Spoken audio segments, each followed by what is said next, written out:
ना कोई इमदादी टीमें यहाँ पर पहुंची हैं। आप देख सकते हैं हुकूमत भी बेबस हो चुकी है। यहाँ पे काफ़ी अरसे से टाइम से यहाँ पे हम रुके हुए हैं। इसमें बीमार भी हैं, बड़े भी हैं, बूढ़े भी हैं, बच्चे भी हैं, और सबसे बड़ी बात ये है इसमें जनाजे भी दो पड़े हुए हैं जो रास्ता खुलने का इंतज़ार कर रहे हैं। ये आप देख सकते हैं कितनी लाइनें लगी हुई हैं।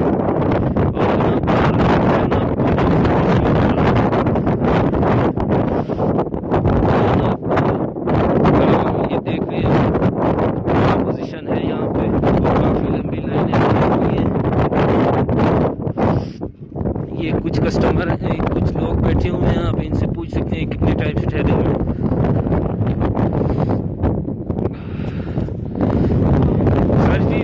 लाइव वीडियो कर लीदा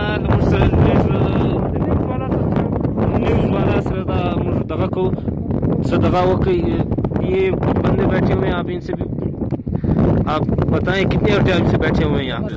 5-6 घंटे हो गए हम यहाँ पे बैठे हुए हैं। खाने का इंतजाम है, हुकूमत के जो वाजिब थे वो खड़े कम से कम 4-5 घंटे हो गए, बहुत जरूरी हुआ है यहाँ पे।